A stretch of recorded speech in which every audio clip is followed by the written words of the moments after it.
जो जीजा जी कर कर हुड्डा साहब ने, और अगर कोई भी पेट्रोलियम कंपनी का ड्राइवर इस तरह की स्ट्राइक में जाता है तो उसके खिलाफ सोचते हैं कि इससे हम कमजोर हो जाएंगे। हम कमजोर नहीं होंगे। मैंने तो अगले 45 साल राजनीति करनी है।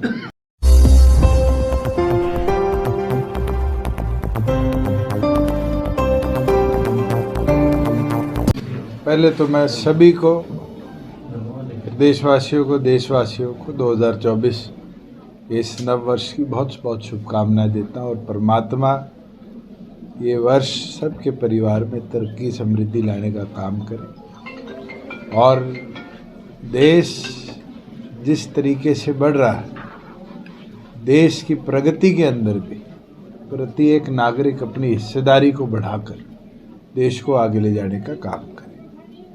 हमारा तो ये प्रयास रहा है कि 4 वर्षों में हरियाणा को हम कैसे और समृद्ध बनाएं, और हम कामयाब भी रहे।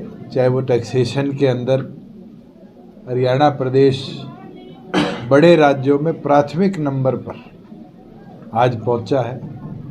आज टॉप 3 प्रदेशों में इंडस्ट्री देश में कहीं लगना चाहती है, उसमें हरियाणा सम्मिलित हुआ है। आज रिन्यूएबल एनर्जी के अंदर द्वितीय नंबर पर हरियाणा को माना गया है। एग्रीकल्चर के अंदर, ब्लू रेवोल्यूशन के अंदर, डेयरी रेवोल्यूशन के अंदर, प्रत्येक सेक्टर में हरियाणा ने अपना लोहा मनवाने का काम किया। और तो और 38,000 करोड़ का निवेश 4 वर्षों में कोरोना और किसान आंदोलन के बावजूद भी हरियाणा प्रदेश में आना, ये दर्शाता है कि हरियाणा एक फिजिबल वायबल प्रदेश के साथ साथ आज मोस्ट प्रेफर्ड स्टेट के तौर पे मानी जाती है। और अब तो नए कदम प्रदेश सरकार ने उठाए हैं। हमने 9 जगह प्रदेश में अलग अलग HSIDC के ई भूमि के माध्यम से और लैंड परचेज के माध्यम से इंडस्ट्रियल पार्क के आवेदन डाले। और मुझे खुशी है कि जो हमने पहला खटकड़ उचाना का प्रपोजल डाला था 500 एकड़ का, उसके अंदर 550 एकड़ किसानों ने अपलोड करी है, जो ई भूमि पर इंडस्ट्रियल एरिया के लिए सरकार को ज़मीन देना चाहते हैं। और मेरा पूर्ण विश्वास है कि चाहे वो ऐसा ही रेवाड़ी ज़िले की 2 स्थान हो, चाहे जींद ज़िले के 2 स्थान हो, चाहे पलवल के हो, इन सभी स्थानों पर हरियाणा में इंडस्ट्रियल डेवलपमेंट को एक नया स्वरूप हम देने का काम करेंगे।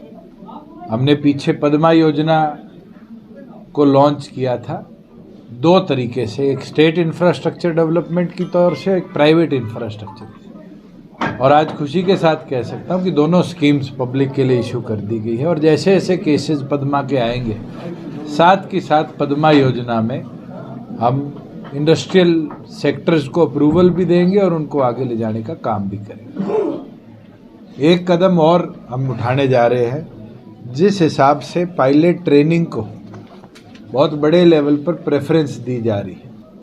हमने 2 जगह, एक मेवात ज़िले में और एक जींद ज़िले के अंदर, जो हमारा मुंबई एक्सप्रेसवे है, जो दिल्ली कटड़ा एक्सप्रेसवे है, इसके ऊपर हमने 200-200 एकड़ ही भूमि पे डाला है। जैसे ही हमें मिलता है एक नई एविएशन की स्ट्रिप और फ्लाइंग ट्रेनिंग ऑपरेटर्स के लिए इंस्टीट्यूट, वहाँ पर हम स्थापित करने का काम करेंगे, जिससे और ज़्यादा बच्चे भविष्य के अंदर यहाँ पर फ्लाइट ट्रेनिंग का काम कर पाए। एक अखबार में भी न्यूज़ छपी थी, मेरे पास भी संज्ञान में आई कि एक पुरानी कोई एयर स्ट्रिप जींद के अंदर बीड में एग्जिस्ट करती है, उसका भी हम रेवेन्यू रिकॉर्ड दिखा रहे हैं। अगर वो भी एविएशन लायक होगी तो हम उसको भी दुरुस्त कराकर उसके ऊपर भी फ्यूचर प्लानिंग को टेकअप करने का काम करेंगे। मैं तो हैरान हूँ, भारत जोड़ो जिस सोच के साथ किया, उसमें जोड़ के तो इंडिया अलायंस बना लिया। आज न्याय यात्रा की शुरुआत है। न्याय किस चीज़ का? कांग्रेस के लूट के खिलाफ जो जांचें चल रही है उनमें बचाने का, या जो जीजा जी कर कर हुड्डा साहब ने और गांधी परिवार ने प्रदेश को लूटा, उनको न्याय दिलाने का। 73,000 एकड़ ज़मीन हरियाणा के किसानों की लूट खाई जिन लोगों ने, आज वो न्याय की बात करते हैं। मैं तो ये उम्मीद करता हूँ जो कोर्ट्स में डिले हुआ है, कोर्ट्स न्याय दे इन लोगों को, जो इनके खिलाफ मुकदमे उनकी सुनवाई जल्दी करें, डे टू डे हेयरिंग कर कर फैसले दे दे हमारे कोर्ट्स, तो देश को प्रदेश को न्याय मिल जाएगा कांग्रेस पार्टी से। सर, इंडिया गठबंधन की जो बातचीत चल रही है, क्या लग रहा है सिरे चढ़ पाएगा इंडिया? मैं तो पिछले लंबे समय से एक बोलता आया हूँ कि ये इकट्ठे चल ही नहीं सकते। नए साल पर भगवंत मान का क्या स्टेटमेंट है सीएम पंजाब की? जो लोग इकट्ठे चलने की बात करते हैं और शाम को एक दूसरे के विरोध में बोलते हैं, मुझे नहीं लगता ये कोई अलायंस है।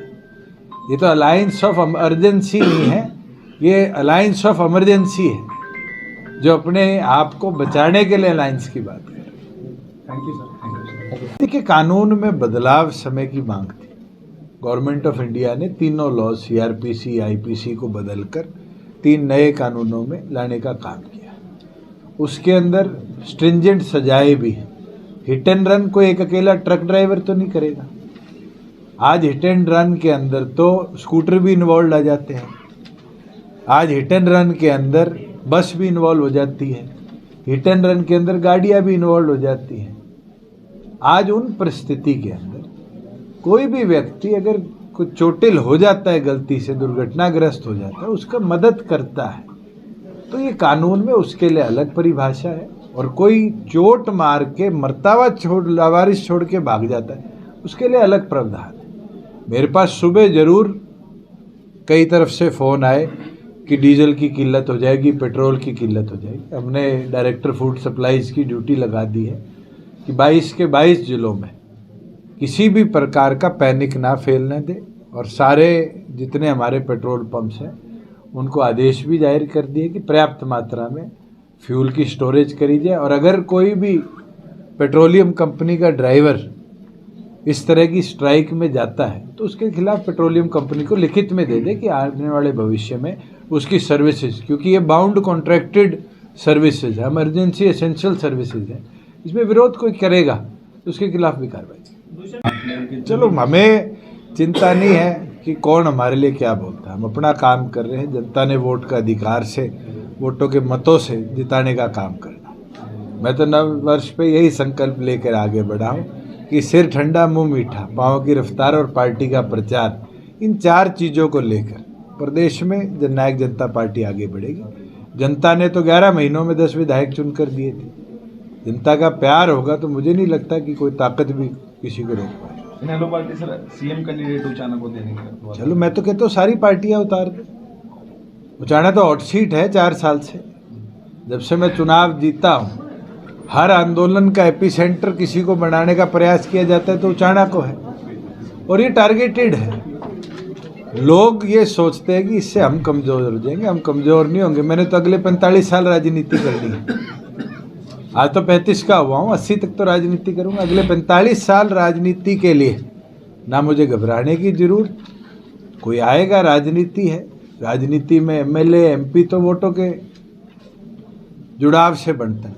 जनता का प्यार आशीर्वाद रहेगा, मुझे नहीं लगता कि उससे कोई पीछे हटा पाएगा। और जनता का आशीर्वाद जिस दिन हटेगा उस दिन अपने आप चुनाव हार जाएंगे।